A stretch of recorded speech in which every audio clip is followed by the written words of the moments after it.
कहते हैं ना हौसला हो मंजिल भी आएगा, प्यासे के पास चलकर समंदर भी आएगा, ना थक कर बैठे मंजिल के मुसाफिर मंजिल भी मिलेगी, मिलने का मजा भी आएगा।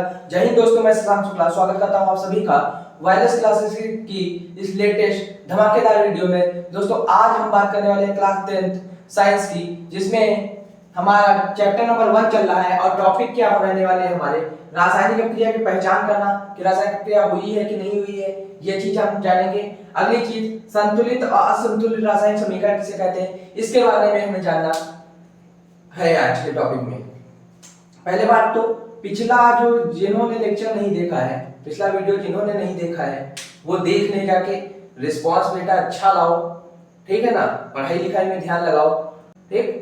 तो जो टॉपिक वाइज पढ़ाया जा रहा है, फ्री में आपकी क्लासेस चल रही है, 1 रुपया पे नहीं करना है आपको, फ्री में पढ़ना है। 10-15 मिनट की वीडियो होती है, डेली पढ़ो, ठीक है ना, डेली नोट्स बनाओ, अच्छी तरीके से आपको हर चीज समझाई जा रही है। कोई भी डाउट होता है पूछो क्लास में, मैं कहता हूँ जितने डाउट होते हैं आप कमेंट सेक्शन में लिख दो, अगले दिन आपको उसका जवाब भी मिलेगा, ठीक है ना। फिर भी रिस्पांस अच्छा नहीं मिलता है, दिल से बुरा लगता है। फिलहाल देखते हैं हमारा टॉपिक क्या रहने वाला है, रासायनिक अपक्रिया की पहचान करना, ठीक। रासायनिक अपक्रिया की पहचान करना। तो रासायनिक अपक्रिया की पहचान कैसे होती, तो सबसे पहला कि किसी रासायनिक क्रिया में अगर अवस्था बदल रही है, मतलब द्रव से अगर ठोस जा रहा है, ठोस से अगर द्रव जा रहा है, द्रव से अगर गैस जा रहा है, तो हम जान जाएंगे कि अवस्था बदली है और रासायनिक अपक्रिया हुई है। दूसरी चीज, किसी अपक्रिया में क्या हो, रंग में परिवर्तन हो रहा हो, पता चले पहले जो अणु था या यौगिक था उसका रंग था लाल और बाद में अपक्रिया के पश्चात रंग क्या हो गया, गायब हो गया, ठीक। तो रंग में परिवर्तन हो सकता है। अगली चीज, गैस का निकलना। गैस कभी कभी क्या होती है कि अपक्रिया में कुछ गैसें निकल रही होती है, जैसे किसी अम्ल की अपक्रिया जब धातु से कराई जाती है, ठीक, तो हाइड्रोजन गैस बाहर निकलती है, तो अपक्रिया हुई है, हमको इससे पता चल जाएगा। और रंग में परिवर्तन तो इसे भी पता चल सकता है, गाल पे चट्टा पड़े देखो, लाल लाल होता है कि नहीं होता है, हो जाता है। कभी खाए हो, खाए ही होगे, लापरवाही करोगे तो ठीक। आगे देखो, ताप में परिवर्तन।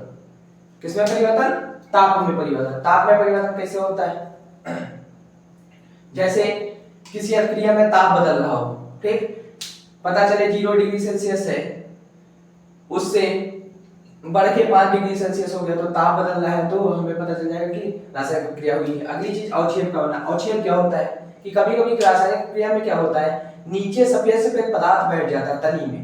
किसी बीकर में हमने 2 पदार्थों को लेकर प्रक्रिया कराई और बाद में देखा कि एक सफेद सफेद जैसा पदार्थ तली में बैठा हुआ है, तो अवक्षेप बनना। तो अवक्षेप वही होता है, अवक्षेप सफेद सफेद पदार्थ। तो अवक्षेप का बनना अगर हुआ तो ये भी क्या बताता है कि कोई रासायनिक प्रक्रिया हुई है। तो इन पांचों में से कोई भी चीज अगर आपको दिख रही है तो आपको पता होना चाहिए कि रासायनिक प्रक्रिया आपकी संपन्न हो गई है।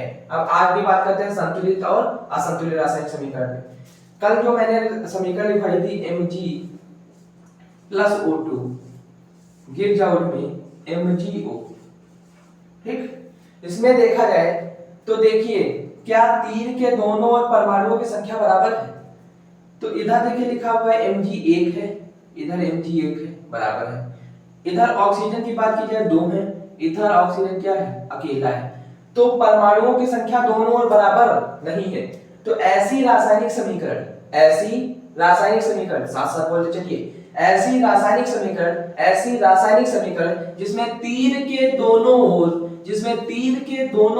ऐसी रासायनिक समीकरण जिसमें तीर के दोनों ओर परमाणुओं की संख्या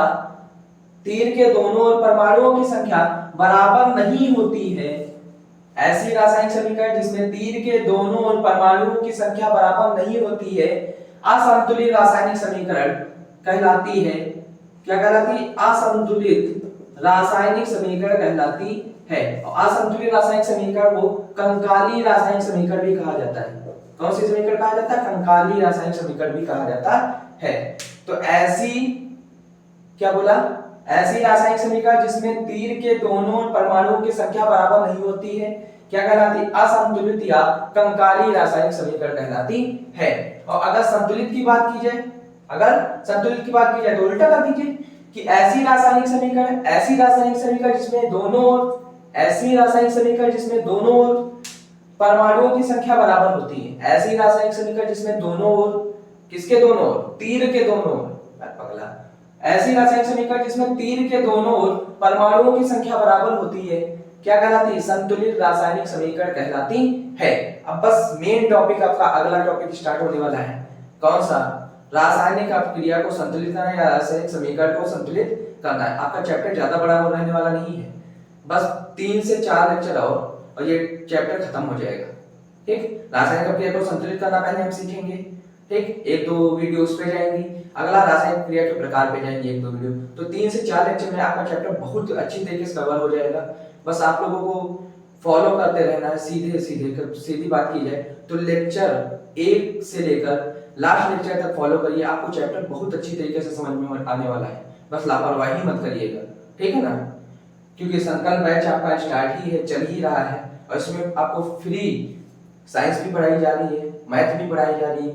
तो आपको जब सारे सब्जेक्ट मिल रहे हैं फ्री में, तो क्यों फ्री की चीज वैसे भी नहीं छोड़नी चाहिए। ठीक, तो आराम से पढ़ते रहो और लगे रहो किसके साथ? वायरलेस क्लासेस के साथ। धन्यवाद।